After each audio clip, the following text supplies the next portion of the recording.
Bahleli bonke etilongweni, bahleli bonke kwaNongqongqo, bahleli bonke etilongweni, bahleli bonke kwaNongqongqo.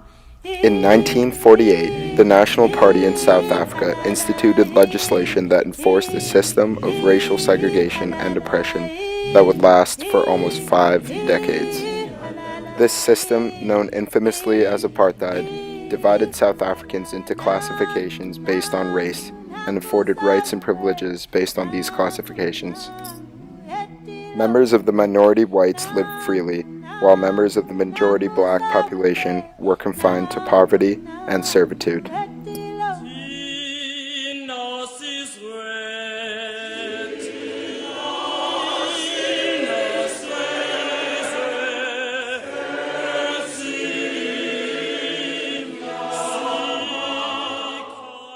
This is the Apartheid, seen through the lens of Ernest Cole. Ernest Cole was born in Ernest, Pretoria. Cole was born as Ernest Levi Salone Cole in a black freehold township. At the age of 16, Ernest dropped out of school when Bantu education was introduced. The Bantu education institutionalized segregation and provided worse education to black people. Cole had no interest in an education that would only lead to a life of servitude and labor, and therefore removed himself from the school system to quickly find a job. However, during this time, this posed a difficult challenge. Due in part to his lack of education, combined with South African laws, Cole was defined as an unskilled laborer who could only work as a messenger, tea maker, or floor sweeper. Cole's ambition was so important to him that he decided to trick the Race Classifications Board into classifying him as a different race so that he would have better freedom of movement into taking photography. He continued to foster his own dedication to portraying the lives of his fellow South Africans on film.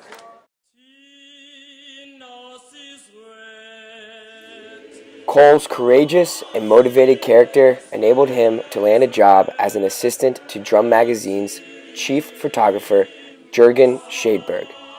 It was here where Ernest Cole received encouragement to record the apartheid in South Africa.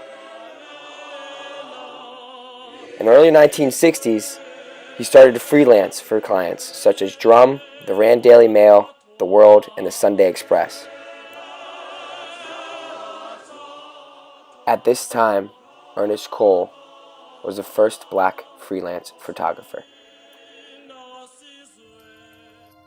Through many iconic photographs, Ernest Cole portrayed the lives of black people during the apartheid.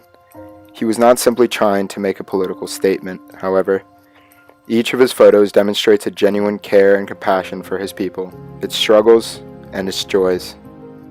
In many of Cole's photos, he attempted to show the clear portrayal of white supremacy. In this photo, Ernest captures the city benches being inscribed with "Europeans only." There were no blacks-only benches in Johannesburg. Blacks sat right on the curbstones. Ernest Cole commonly walked the streets and interviewed different individuals after taking photographs. In this photograph here, Ernest Cole interviewed boys when he found them lying in the park, shivering. One of the boys recalled, "We sleep here anywhere. Drain pipes, parks, junkyards, literally anywhere." In this picture, in a nightly scene in the Golden City, black boys beg from the whites. They may be thrown a coin, or they may get slapped in the face. Cole's courageous attitude and desire to catch the perfect shot often led to sticky situations. Cole's not simply a startled witness, but he's part of the scene. He's in the scene. It might mistake him for part of the act. The topic of education was held dear in Cole's heart, as he himself had rebelled against the corrupt system. Many of his photos showed the enthusiasm of black children in the classroom and their ambition to achieve what was unachievable by law. Perhaps one of Cole's most famous pictures, this image shows a young boy struggling to earn his education. A mirror image of Cole's frustrations, the boy fights all hardships with aspiration. This picture starkly outlines the systematic manipulation of the uneducated black majority population. Worn out, contract-expired miners stand on the right, carrying discharge papers and wearing European clothes, while new recruits, many of which are in tribal blankets, are on the left. This collection of images are what produced Cole's controversial book known as House of Bondage.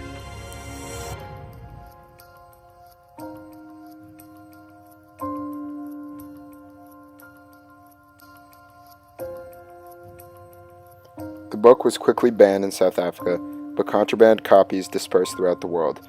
These played a pivotal role in understanding the brutality, harshness, and struggles of the South African apartheid, as seen through the eyes of the oppressed.